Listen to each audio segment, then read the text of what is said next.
We're into the month of November with Oklahoma Sports Scene. Hello again, everyone. I'm Chris Lincoln, along with the coach and Hall of Famer Gil Cloud. Coach, I tell you, it's been a busy time here. We've got World Series just finishing up, of course, right in the second half of college and pro football. Some other exciting things, too, but a good lineup for us today. Well, I tell you, a lot of great games yesterday in the National Football League. Yep. They were very close games. Yep. I thought that the parity is starting to seep in here as we get into week 9 and 10 of the season. And with the World Series just ending and the NBA starting and the National Hockey League. And, I mean, in the Eastern Hockey League, we've got all kinds of things going on. October's got to be the best month for sports. Our lineup for this week includes Mike Melega. He's the general manager of the Tulsa Drillers. Of course, he's going to talk Drillers baseball, talk about some renovations coming to One Oak Field downtown. But also, he was at the last 2 games of the World Series in Houston, so you have a good perspective there, I think, too. I think Mike is a great ambassador for Tulsa and Tulsa baseball, and I'm looking forward to see what he has to say. And it's always fun to have the big O with us. That's Jerry Ostroski, the former TU All-American lineman. He's busy selling premium seats and talked to you about some chance to get there and support the TU basketball team this winter. And I think that's something that really needs to happen. The football season has been a difficult time, and I think premium seats go inside now. And I saw Frank Haight the other day, and he was telling me that he thought he was going to be better than what the conference coaches think he's going to be. He always seems to be every year. And then we've got a championship coach at the University of Tulsa joining us. How about Steve Gulley? My gosh, what a job he's done at cross country and track at that school. Yeah, it's incredible the number in a row that he's come through with 10 in a row of conference championships and the number of All-Americans, national champions. It's just incredible. And boy, what a great opportunity to really showcase that in the state of Oklahoma, because the regional That's right. in 2 weeks in a week is at OSU. Yeah. We asked Steve to bring along his championship trophies, so we'll see if he does that for us too. Barry Lewis, our, of course, Tulsa World prep writer, kind of looking at the football playoffs coming up. Also, the big news, of course, giving us our October Coach and Player of the Month in Oklahoma. He's got a couple of surprises, I think, for the coach and the Player of the Month. I think people are not going to really know what we're talking about. Our Don Carlton Honda Player of the Month. We thank them as always here. And then looking forward to the Remington Race Report, kind of recap the Clever Trevor and talk about the Breeders' Cup. A lot to talk about with Racing's championship weekend just finishing up. All right, Coach, let's get into some discussion now. And, of course, everybody talked about the NCAA announcing that they are now agreeing to do some studies to start paying players to profit off their name, image, and likeness. And I know you got more on this at the end of the show, but Coach, your first impressions of this. Well, I think it's the worst thing that could happen to intercollegiate athletics. I think there's going to have to be some benchmark rulings that you can't exceed this amount of money, because what's going to happen is you have an offensive lineman and you have the quarterback who's up for the Heisman. Who's going to get the most? The quarterback with the Heisman. Yeah. And yet we have student athletes, and we talk about equity in athletics. Well, there's no equity there. And that's the commercialism. That's how it is. That's capitalism. That's how it should be. But not in college, because remember, they're getting in Division I schools a full grant and aid plus the cost of attendance. So they're getting a little bit more money than the cost of their scholarship now.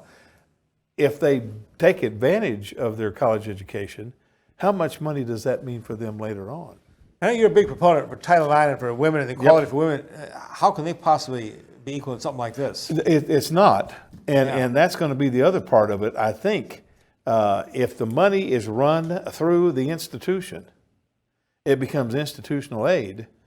And if it is institutional aid, there has to be equity with Title IX. So there could be a real problem. Now, one of the things that the NCAA has always said is you can't run money from outside in the program. It has to be accountable. It's a can of worms that is so big that I agree with our friend Pat Jones. He said those compliance officers ought to just quit, because there's not going to be any way they can follow every single dollar. We're going to invite you to go to our website, oksportscene.com. Number one, to check on, first of all, on Tuesday of this week, of course, our show airs on Wednesday night, they had the very first CFP, the college football poll, national poll, the first of 5 to release. It'll select the final 4 of college football. So you can go to our website, check on that. Also on the website, our guy, Michael Knight, was over at Stillwater tonight, Wednesday night, to tape the Oral Roberts University OSU basketball game. They'll have highlights of that on this website. That'll be great, and Michael does a good job with that. Okay, football time, college football, and heading for the second half. The month of November was, my old friend Barry Switzer always said, Coach, they only remember November. That's right. And I'll tell you, Sooners wanted to forget about the end of October. Your old K-State team, we jumped up on them pretty good, and they deserved to win that game. I tell you, they did, and the time that I was up there, the Oklahoma game, even though we played KU, the Oklahoma game was a bigger game at K-State. Yeah. It always was. It was a big deal, and I really believe that they coached them up well. Yep. And the other thing that they did such a great job of was eliminating Kenneth Murray from the defense. He did not. Yeah. He wasn't there, Yeah. and he'd been dominant in the first 7 games. So they had a lot of work to do this past week, and they were open. Yep. I've heard people conjecture that being open after a loss is not good, and being open after a win is not good. To me, if I were a coach, I would want to be open. Yeah. I would want to think about what we did wrong, analyze it, and make some changes. And I think there may be some changes that will surprise me. And the Sooners have a Saturday night, that's right, Saturday night game, 7 p.m. kickoff against Iowa State. Big game there, and a couple of good signs for OU. Oklahoma has not lost back-to-back regular season games since 2000, and since Lincoln Riley came to the University of Oklahoma in 2015 as the assistant coach. He is 17-0 in the month of November. Oklahoma State, what a great win the Cowboys had there over TCU at Stillwater last week. They played about as well Yeah. and executed as well as they have all year long. And you remember what I said last week about Spencer Sanders? Yeah. He was special. Don't give up on him. Football That's right. game. I guarantee you, the way he carried the football, he didn't have very many passes, but they were constructed in the offense that he could feel confident that he can make that play. Those Cowboys now are 6-3, and for the 14th consecutive year, Coach Gundy and his staff, congratulations, they've qualified for a postseason bowl game. University of Tulsa lost at Tulane. That drops the Hurricane to 2-7, their 5th straight loss. Mississippi State destroyed Arkansas 54-24, and now Chad Morris is winless in 2 seasons in the SEC. They're 0-8 in the conference this year. They'll play Western Kentucky at Arkansas, a little bit of a break this coming weekend. Look at the NFL. I mentioned, Coach, they've hit the second half of the NFL season.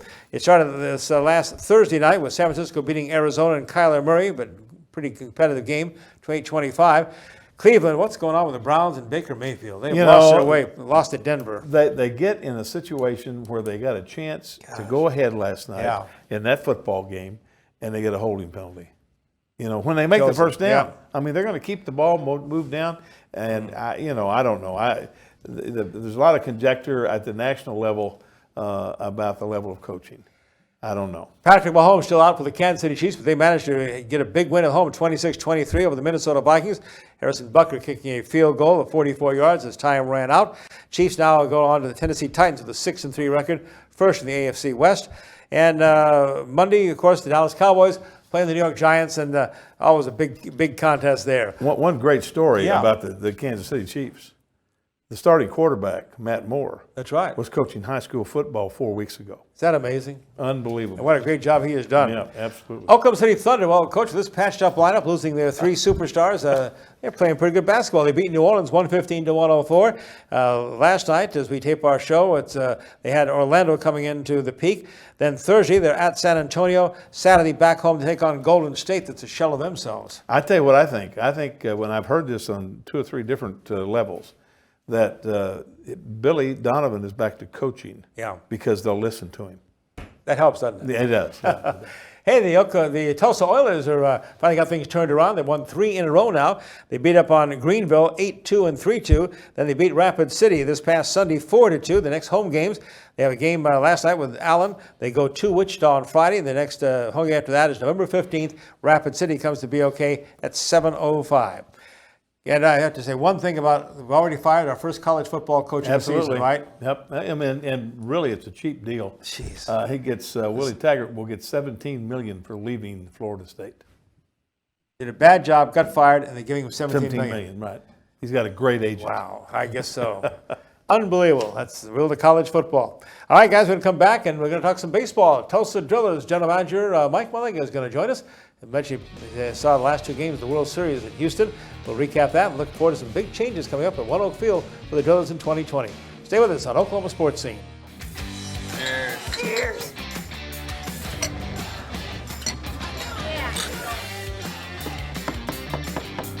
All right, y'all, how's everything tasting? That is awesome. I come bearing gifts of the liquid variety.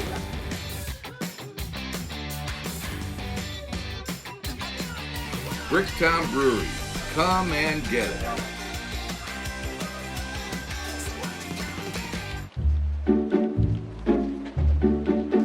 Hey Mo, have you seen the MDX? I'm pretty sure it was in the showroom when I left yesterday. No, sorry, Jen. I haven't seen it.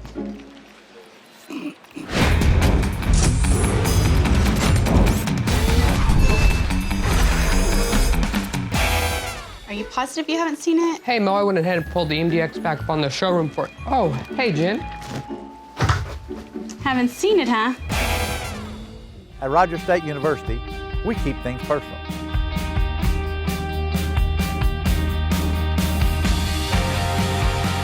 It all starts here. We make sure our graduates get the most out of their education. RSU has campuses in Claremore, Bartlesville, and Pryor, with on-campus housing and a wide variety of programs to suit your needs. It all starts here. Rogers State University. Welcome back to Oklahoma Sports Scene, and now we have the president and general manager of the Tulsa Drillers, Mike Melega. Mike, welcome to the show. Thanks for having me, guys. Always a good time to talk baseball. I was Always. really jealous. I heard you were at the last two games of the World Series in Houston, right? Yeah, very fortunate to get the opportunity to go down there with the family, and it was a great experience. You know, the home crowd did not get a lot to cheer about, but just to be there and enjoy the tension in the middle innings there, and watch the Nationals, you know, win those games in the late innings. It's just a very impressive performance, and to get to see them hoist the trophy was kind of cool to do in person. Unbelievable. Mike, in all the history, 115 World Series, never has happened before where the home team didn't win a single game. It's hard to believe. It's hard to believe. You have experience with that. Yeah, well, I don't even want to talk about it, but yeah, the Drillers did that in 2017 where we had all road games, all 5 road games were the victors. Yeah, but you know, you can see games 1 and 2 happening. A team comes in there, they're well rested, they're ready to go. They go and get games 1 and 2 on the road like the Nationals did to Houston. But then you go back home and you lose those 3 in a row, and I thought it's over. I mean, Houston is steamrolling. This is going to be over in 6. I'm going to go down to Houston. We're going to see a celebration tonight, and then we're driving back home, you know, on Wednesday. And boy, those guys were resilient. They put it in the rearview mirror, and they got some great at-bats, and they won the dang thing the whole way. It was incredible. Really, in a lot of respect, that's the key to being a professional. Yeah. Tomorrow's gone. Yes. We step on the field today, it's a new day. We're 0-0 today. We got to be 1-0 at the end of the day. Absolutely. It's a lot easier to do that when you're winning. Yeah. And it's a lot more difficult to do that when you're losing. And with those stakes as high as they were, I mean, it's just an impressive job by the Washington Nationals. What a great team. What a great mix.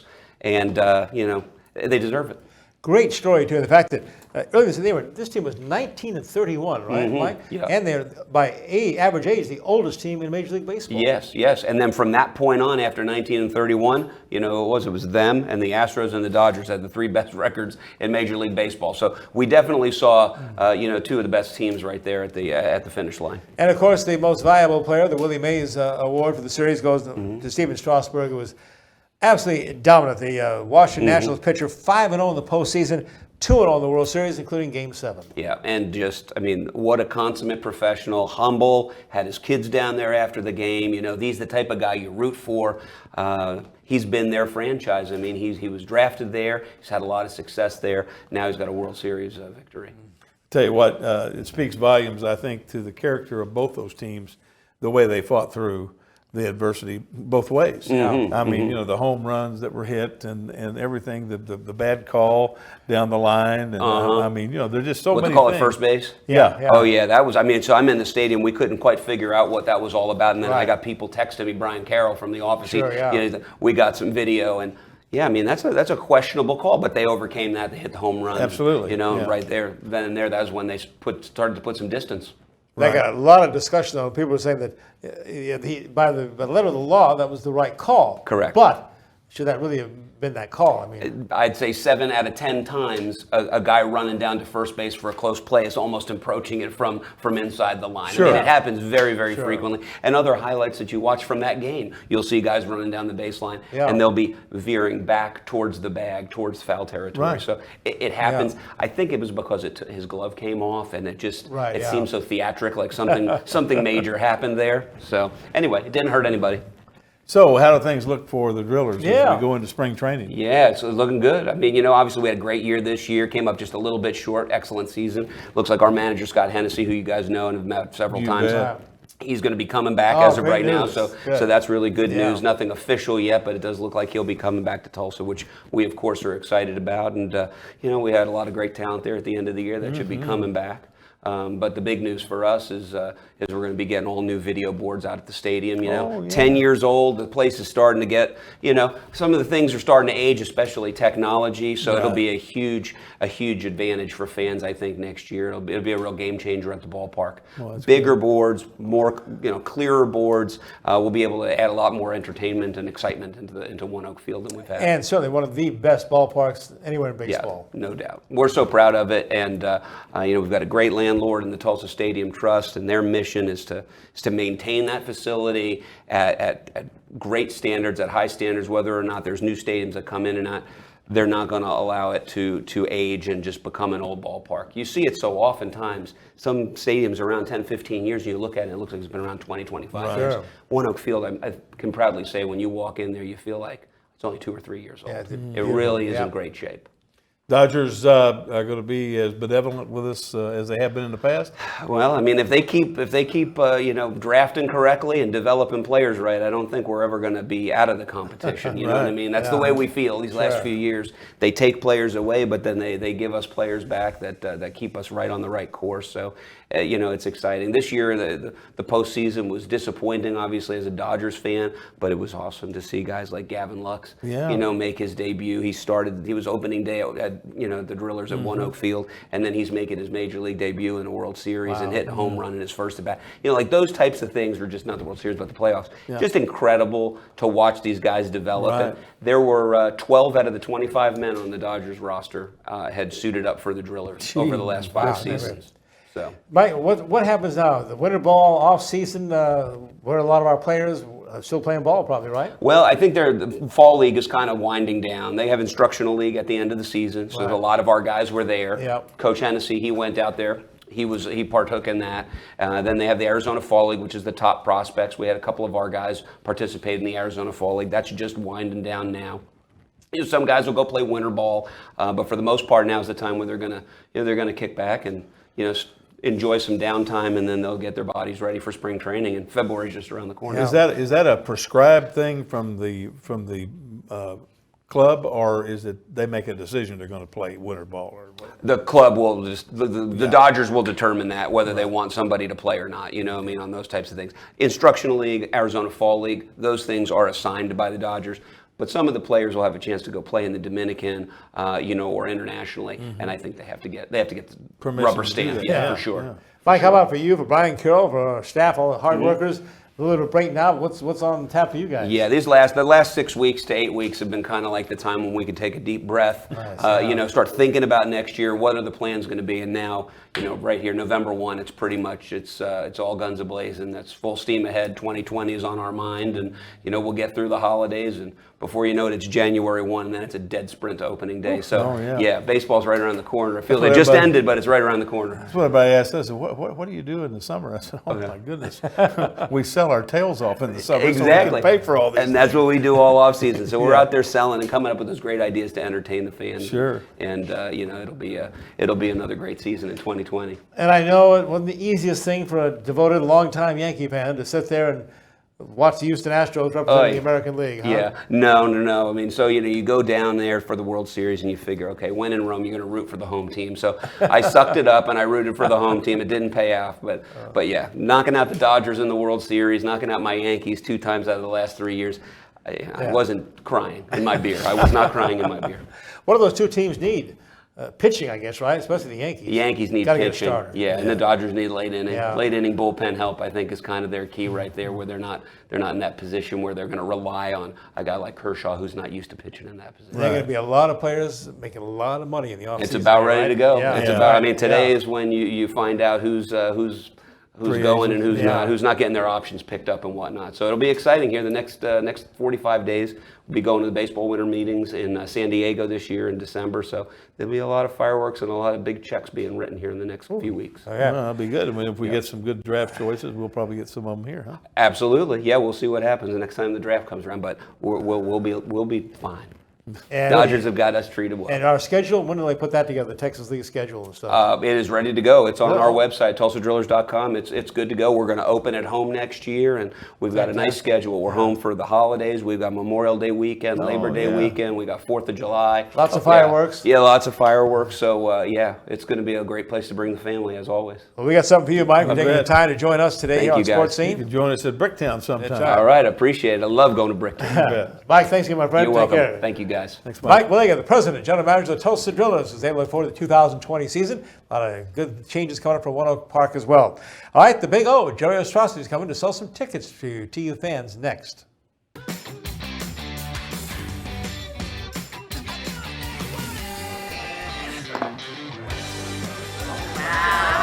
The service is amazing. Food's delicious. I love the avocado fries. I love the energy.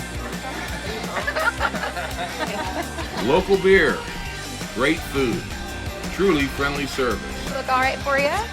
Bricktown Brewery, come and get it.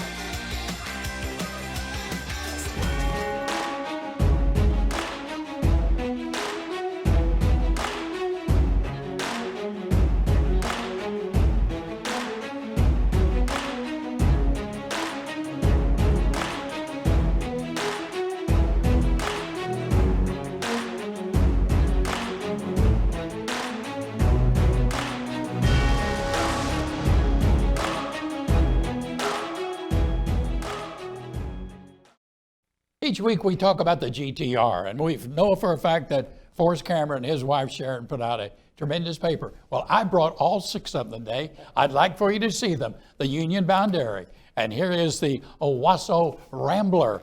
And if you live in Bixby, how about the Bixby Breeze or Broken Arrow, the Broken Arrow Express, Jinx, District Gazette, and then of course the Tulsa Midtown. All of those, the GTR. If you haven't had an opportunity to read one, do it, and you'll be proud of it.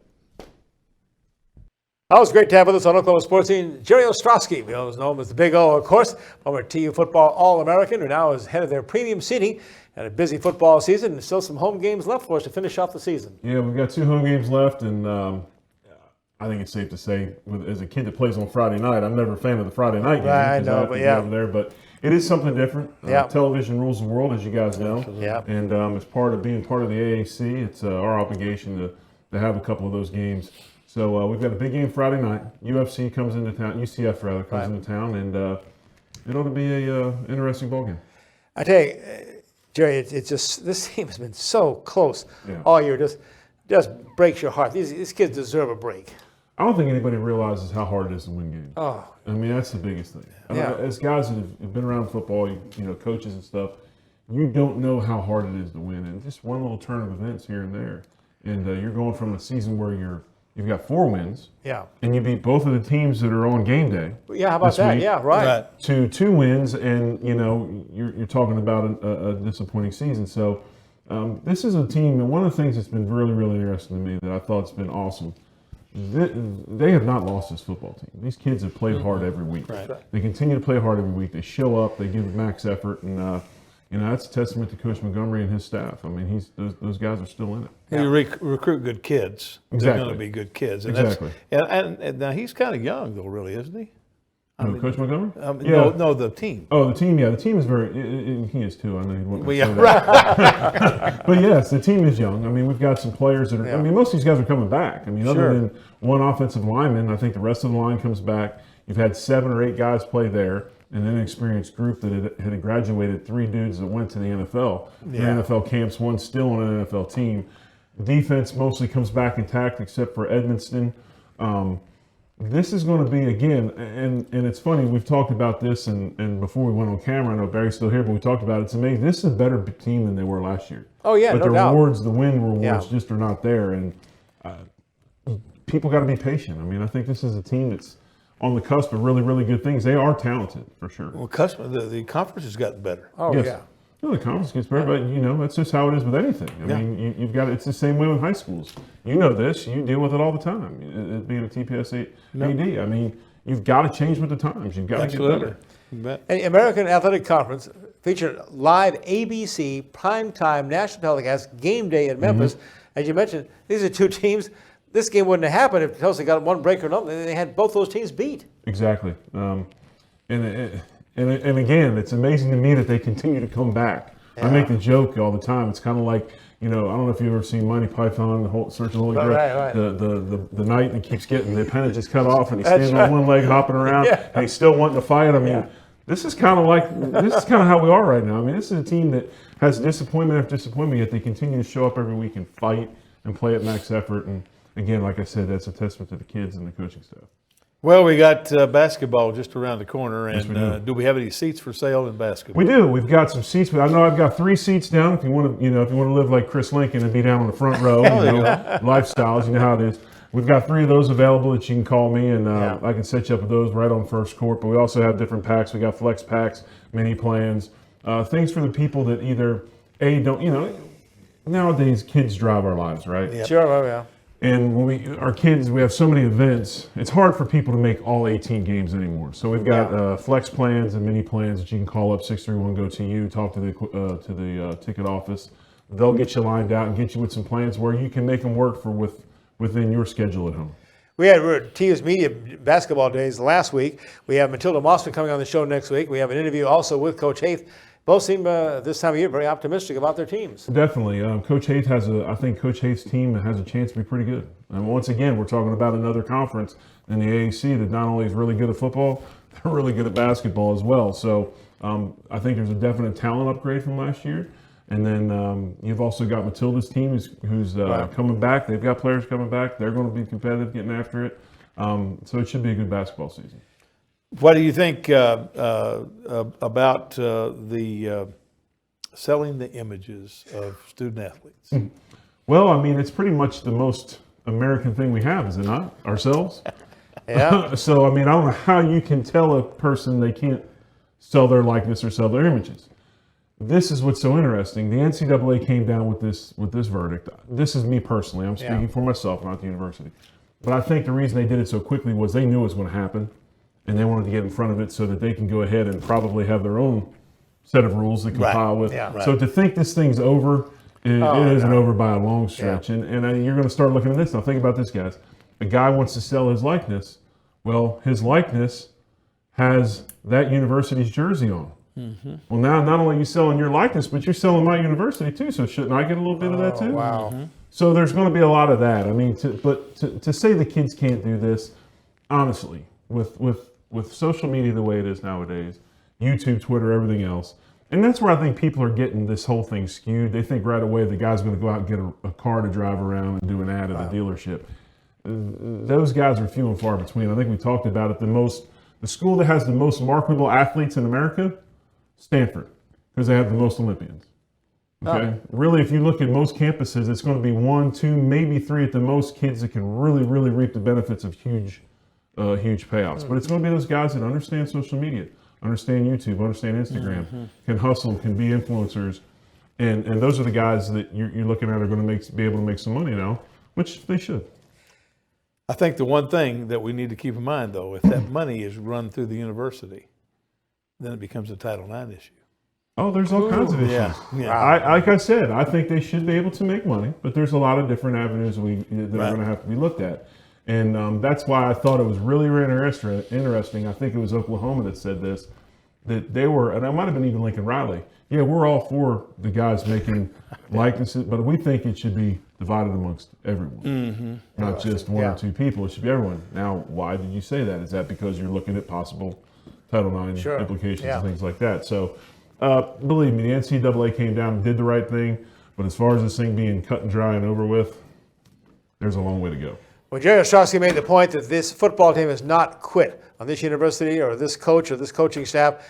Don't quit on them, fans. Get out there. Friday night, UCF comes to town, and then we have another home game. Houston, November 23rd here too, Jerry. Yeah, speaking of guys that are pulling out of games and quitting and everything else, Yeah. I've never heard of with the tanking in college, but it seems to be that's what Houston's trying to do. But yeah, Houston will be here. Dana Holgerson, a coach that everybody knows from other teams, is back in town.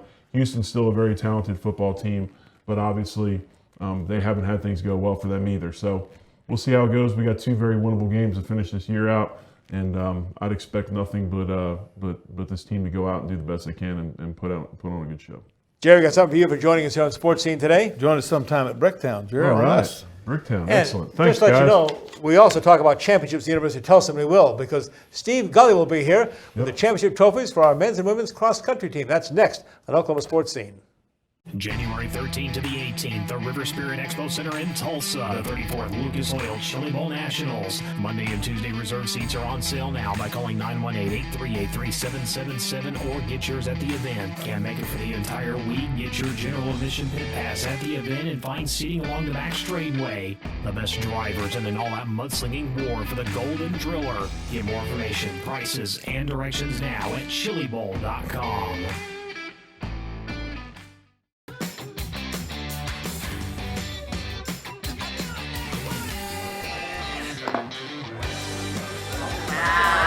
The service is amazing. Food's delicious. I love the avocado fries. I love the energy. Local beer, great food, truly friendly service. Look all right for you? Bricktown Brewery, come and get it. 1, 2, 3 o'clock, 4 o'clock, rock. 5, 6, 7 o'clock, 8 o'clock, rock. 9, 10, 11 o'clock, 12 o'clock, rock. We're gonna rock around the clock tonight. Remington Park is now officially open around the clock. That's right, we are 24/7. We're gonna rock around the clock tonight. We're gonna rock, rock, rock till broad daylight. Gonna rock around the clock tonight. So when we say the party never ends, you better believe it. Remington Park, now open 24/7. At Rogers State University, we keep things personal.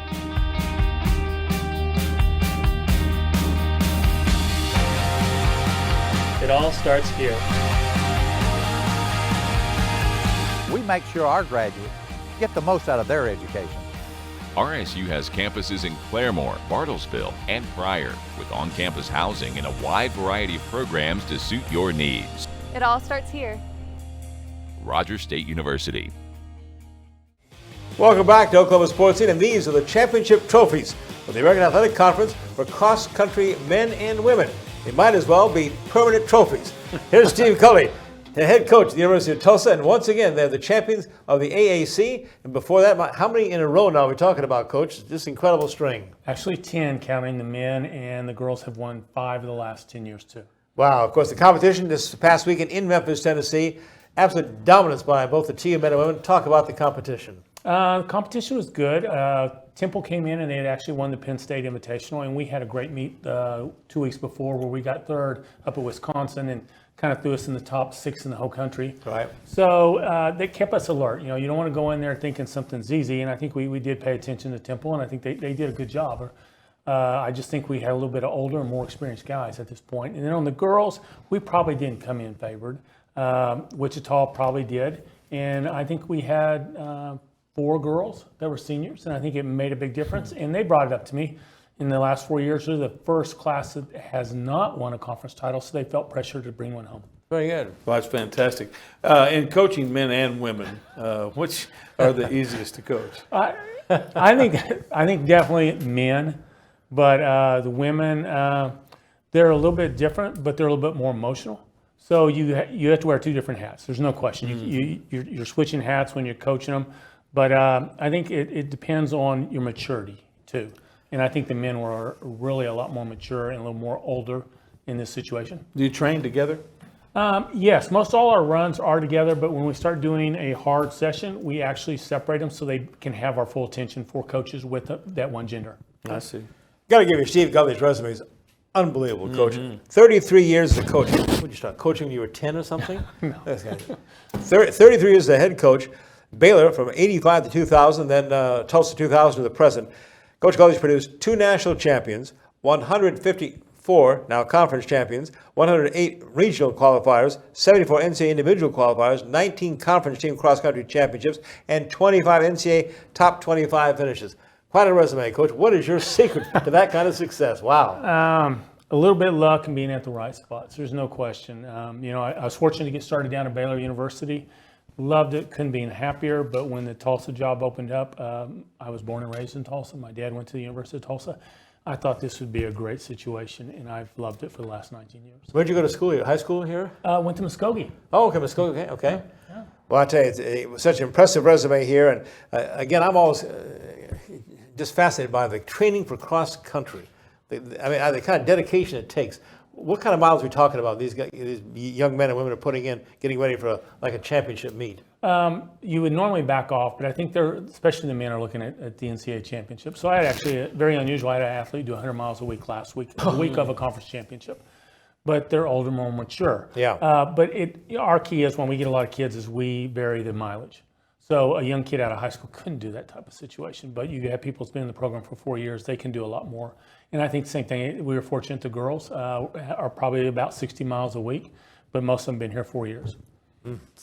Do you, in recruiting, where are your recruiting areas? Well, we really work on Oklahoma. We have 3 or 4 girls on our team. I think out of that top group, we're Oklahoma girls. So we've freshman of the year is from Austria, right? Austria, that's right. And that was very unusual. Kat Pessendorfer? Yes, very nice. So that was unusual, but she was a steeper. Okay. So if you saw her, she's about 5'9", and she's all legs. So that made it a really easy situation on her. But even on the boys, we do recruit locally, but it's just hard. I mean, we think we're a top 20 program for the last 10 years on the men's side, but we kind of get beat by the big name schools. So we just really have to gamble and go for that second tier kid and give them a couple years to develop, actually. American Athletic Conference meet, by the way, the University of Tulsa men, 20 points scored by TU established a new American cross-country championship record. Golden Hurricanes secured spots 2 through 6 on the individual scoreboard. So what a great run. I give the guys a lot of credit. They let the first individual go, and they just packed it up. So actually, I'm very proud of them for swallowing their ego. I think some of them thought, well, I can win this race, but we wanted to go in there, run as hard as we need to win a conference title, and get ready 2 weeks later when we go to Oklahoma State for a regional meet. But that's what it takes, though. Yeah, sure, yeah. But it's hard to find people that are actually team-oriented today. Everybody has a little bit of an ego. So we were very fortunate. And the same thing with the girls. We figured we'd have to put 5 girls in the top 10, and we were fortunate to be able to do that, yeah. And the NCAA regionals are coming up on a short trip for you over to Oklahoma State. Talk about the course over there at Stillwater. Oklahoma State has done a great job. To be honest, I'd say I'm really jealous. The money they put into a cross-country course. We haven't got to see it yet, but there is video out on it. But say you take their old intramural field, it looks like they built a golf course through the woods. So we're looking forward to going over there, but it will be a harder course than most people expect. It's always been harder because you've gone through the creek. Now it is rolling hills, and actually Oklahoma State will host the NCAA championships next year. So it's a great opportunity to get to run on it regionally, and then next year, you're gambling that you want to be there for the NCAA and have experience on that course. Do you get to look at the course any before you run this race? Technically, yes. We can go over Thursday. We would like to get over there before that to see it, but everybody has an opportunity the day before to view the course, and we race on a Friday. And that's the regionals coming up on November the 8th? Yes. NCAA regionals at OSU. What do you have to do to get on to the NCAA? What are the NCAA championships? There's 9 regions. You have to be in the top 2. So it's pretty tough considering there's probably 36 schools, and you're comparing everybody north of us all the way up to Minnesota. So running against Big 10, Big 12, everybody's involved. You have to be in the top 2, or you have to have at-large points. Well, with our 3rd place finish at Wisconsin, we probably have a lot of points, but we like to be in the top 2. On the girls, we're just out of it. We're ranked probably 30th in the country. So we're probably going to have to be in the top 2. So I think we'll be racing, looking at Minnesota, Illinois, Oklahoma State, and there's some other schools that we have to pay attention to. I know you went into the American Athletic Conference Championships ranked number 6 nationally. Have the rankings come out for this week? Has it changed any? Or? I have not even looked at that. I don't think we're worried at this point where the polls are. Sure. We just want to get to the big dance and then take our best shot. Well, Steve, we have an award for you now, too, besides these trophies. You get this Bricktown Award. On Thank us. You bet. I appreciate it very much. Congrats. What a great run. Thank you. We're really proud of you. Thank you very much. Steve Gulley, and the University of Tulsa men's and women's championship cross-country team. We'll be right back to award our Oklahoma Player and Coach of the Month in high school sports. Barry Lewis, the Tulsa World, will join us right after this break. Winston, tie or bow tie? Good choice.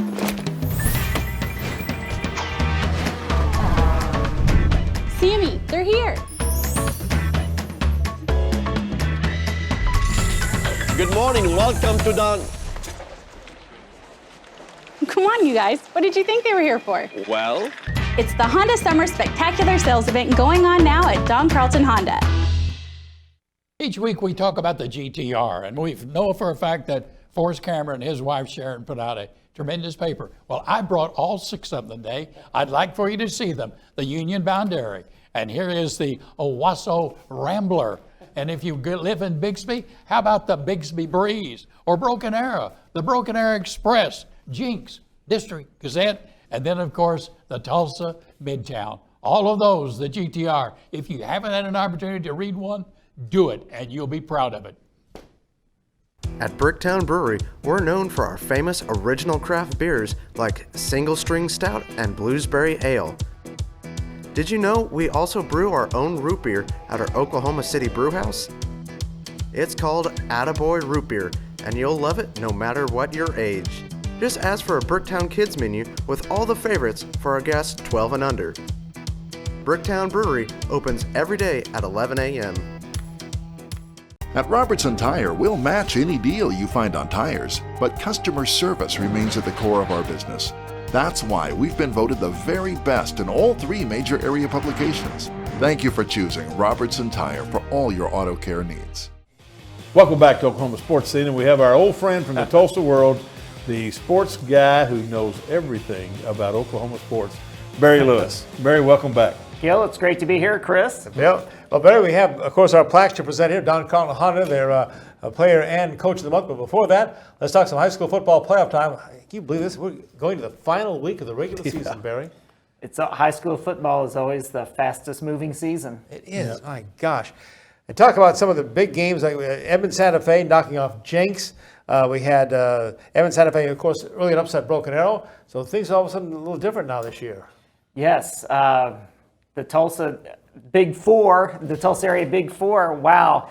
Owasso has stayed undefeated, but all the other 3 teams, they've had a team from the West come over here and win, and you just haven't seen that in a long time. Mm-hmm. I saw the Edmond Santa Fe Jenks game last week, and Edmond Santa Fe is for real. An incredible game. That was the best high school game I've been to in person this year. And Santa Fe, they're legit. They're a state title contender. Jenks had a chance to win at the end. Yes, Jenks I thought played a really good game, but 2 big interceptions in the fourth quarter doomed the Trojans. And Owasso now 8-0. Bill Blankenship doing a great job again as they beat up on Moore 34-7 last week. Broken Arrow 45-8 over Edmond Memorial. And of course, a lot of people saw the 6A2 Bixby Spartans may be the best team no matter what division in the state. They again rolled, they were, 64-6 over Shawnee, number 1 in the district. Well, Stillwater's going to argue that point because Stillwater has been just as good as Bixby. They don't have the, quote, signature win that Bixby does over Jenks, which I think really caught a lot of people's attention, obviously, beating Jenks by 50. But Stillwater-Bixby would be a blockbuster matchup, but this week, each of those teams has a real interesting test just to win a district title, but that's going to be good for them to prepare for the playoffs because you don't want to go into the playoffs never been tested. Stillwater is hosting Del City, which is ranked 3rd, and Bixby is hosting Muskogee, which is ranked 4th. So you sort of got like a preview of the semifinal type preview, a Final Four type situation. Well, the playoffs really start about the week 9 and 10 because that's when all the jockeying happens and some of the big games are played and who's going to play who in the first round, and that's critical. It is, and there are so many interesting games this week. Beggs is playing at Sperry in a rematch of last year's 2A state championship game, so that's going to be very interesting. They also met for the district title last year. That's a blockbuster matchup. Verdigris is playing at Berry Hill for a district title. Lincoln Christian at Chakotah for a district title. Could go on and on. So many big games this week. Yeah, I know you're awfully proud of the job your Coach Tony Daniels has done at Edison High School. They lost the first game of the season and now they've won 8 in a row.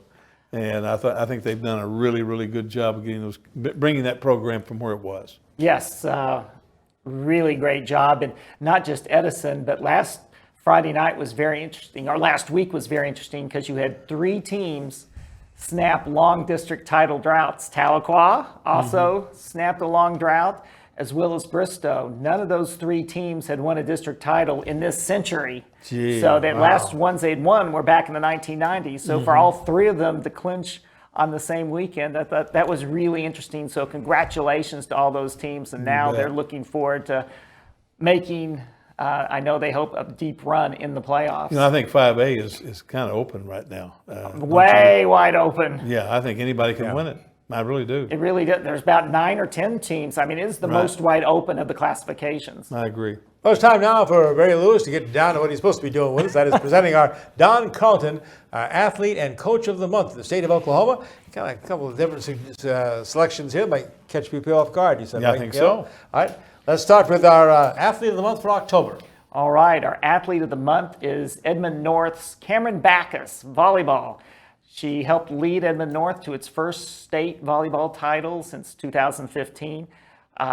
She is an all-state selection, and she was dominant in the state tournament, as she had been all season long. Led the team with 595 kills, also led the team in service aces. She's second in blocks and third with 396 digs. So she's committed to Lipscomb University. She's just had a great season, a great career. So Cameron Backus of Edmond North volleyball is our Athlete of the Month for October. And we'll go to our coach now, and kind of a theme going here. We have Steve Gulley, the outstanding cross-country coach of the Golden Hurricane, on the show with us too, talking about their championships. You went to cross-country as well. Yes, cross-country for our Coach of the Month, Stephen Llewellyn of Lincoln Christian. He led Lincoln Christian's program to a sweep of the Class 4A state titles in boys and girls. For the boys, they've got quite a run going on. They've won, I think it's 5 of the last 6 years. Right. They've only missed out on once during that span. He's not been the coach all that time. He's been the coach for 3 of those titles. Just done a tremendous job at Lincoln Christian. So Lincoln Christian, Stephen Llewellyn is our Coach of the Month. And we thank Don Carlton Honda for their support of high school athletics. It means a lot to these kids here. Gil will get them their plaques here. Congratulate them on that.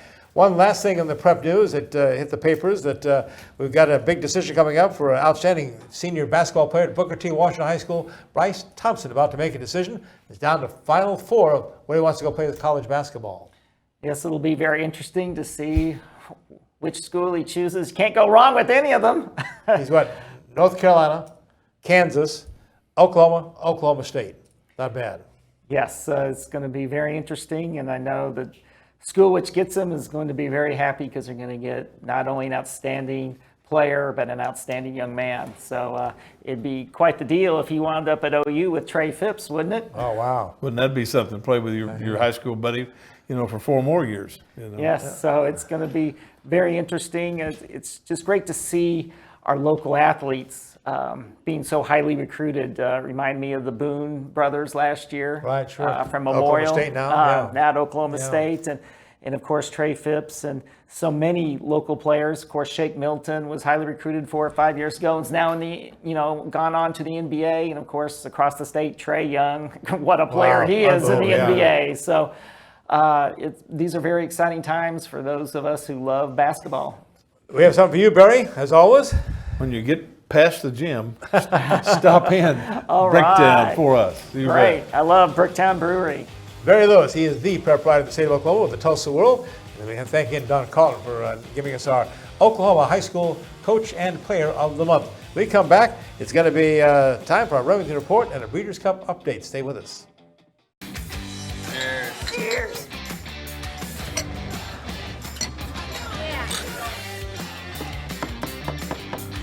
All right, y'all, how's everything tasting? That is awesome. I come bearing gifts of the liquid variety.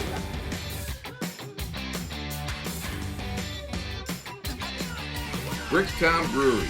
Come and get it.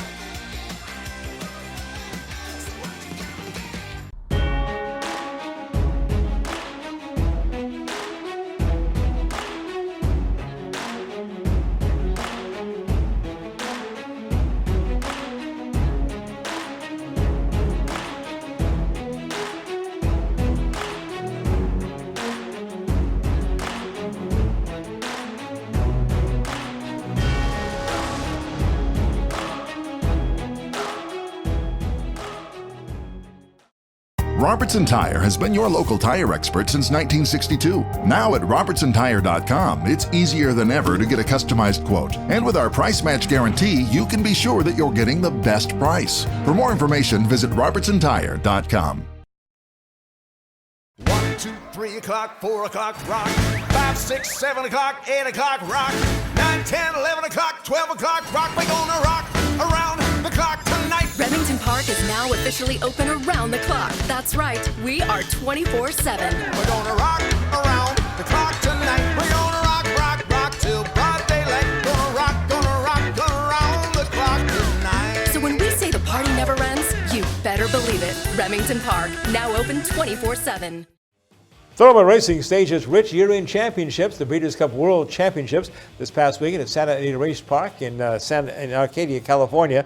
2 days of races, 14 races worth a total of $30 million. The feature was the $6 million Breeders' Cup Classic late on Saturday evening, and Vino Rosso won the Classic by 4 1/4 lengths, beating the 5-2 favorite Mackenzie by 4 1/4 lengths in that. The race was marred, though, by a breakdown of 15-1 long shot Mongolian Groom. It was the 37th horse to break down on the track at Santa Anita. We'll have more on that coming to you later. Remington Park on the early post on Saturday. What they did is they alternated their live races with races from the Breeders' Cup to bet on. It's a big day of racing at Remington Park. Also a big day because they had the Clever Trevor Stakes the night before. And our man Dale Day has a recap of the Clever Trevor and look at some big races coming up at Remington Park this month. Now into November, the focus at Remington Park has really turned to two-year-old racing and the path towards that $400,000 springboard mile here on December 15th. The Clever Trevor Stakes is the final local prep for that big race, and many likely starters are headed to the springboard off of that performance on Friday, November 1st. Named after the famous Oklahoma-bred millionaire and winner of the initial Oklahoma Derby, the $100,000 Clever Trevor Stakes is a 7-furlong one-turn sprint. Leading trainer Steve Asmussen provided the most contestants. Number 2, Samurai Cause. Number 3, Jungle Runner. And number 4, Something Super, are all conditioned by Team Asmussen. Going for the lead, that's Something Super. As It's My Money's backed out, it's Something Super nose to nose with Jungle Runner. Tail Twister's a wide third. Samurai Cause now being asked for more as they straighten away in the Clever Trevor Stakes. It's Jungle Runner on top now by a little more than length. With a furlong to go, Something Super switches off the rail. In second, trying for one more push, Tail Twister third, Samurai Cause fourth, Jungle Runner. Powering home here, Jungle Runner to get it done in the Clever Trevor by a length and a half. Jungle Runner sat just off the pace for most of the race in the Clever Trevor under Ramon Vasquez, but began to advance in the turn and was a clear winner at the end. Owned by Calumet Farm of Lexington, Kentucky, Steve Asmussen trainer, this is his 6th victory in the Clever Trevor Stakes. He also won last year with Long Range Toddy. For Ramon Vasquez, his first win in the Clever Trevor. Others expected to come back and possibly join Jungle Runner in the Springboard Mile include Rowdy Yates, winner of the Oklahoma Classics Juvenile on October 19th. And Fly to the Bank, winner of the $75,000 Kip DeVille Stakes on September 29th, both expected next in the Springboard Mile. Welder will go for his 9th consecutive victory in a Remington Park race when he heads to the gate in the $70,000 Silver Goblin Stakes for Oklahoma Breds on November 15th. Circle that night on your calendar. Some special race dates are coming up during Thanksgiving week here at Remington Park as we race on Monday and Tuesday, November 25th and 26th, with the first race those afternoons at 3 p.m. After taking Wednesday, November 27th and Thanksgiving off, Remington Park action comes back and concludes the holiday week with action at our normal time at 7 p.m. on Friday, November 29th and Saturday, November 30th. At Remington Park in Oklahoma City, I'm Dale Day. Now back to Sportscene. Stay with us. Coach Cloud and I come right back with our parting shots. 1, 2, 3 o'clock, 4 o'clock, rock. 5, 6, 7 o'clock, 8 o'clock, rock. 9, 10, 11 o'clock, 12 o'clock, rock. We're gonna rock around the clock tonight. Remington Park is now officially open around the clock. That's right, we are 24/7. We're gonna rock around the clock tonight. We're gonna rock till broad daylight. Gonna rock around the clock tonight. So when we say the party never ends, you better believe it. Remington Park, now open 24/7. Hey, Mo, have you seen the MDX? I'm pretty sure it was in the showroom when I left yesterday. No, sorry, Jen. I haven't seen it.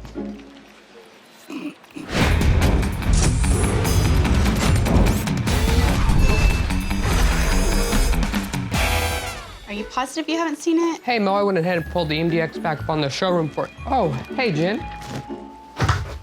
Haven't seen it, huh? It's back, January 13th to the 18th, all under the giant roof of the River Spirit Expo Center. The 34th running of the Lucas Oil Chilliwack Nationals, presented by General Tire. Monday and Tuesday reserved seats are on sale now by calling 918-838-3777 or get yours at the event. The world's best drivers in an all-out mudslinging war for the Golden Driller. Can't make it for the whole week? Get your general admission pit pass at the event and find seating all along the back straightaway. For more information, prices, and details, log on to chilibowl.com.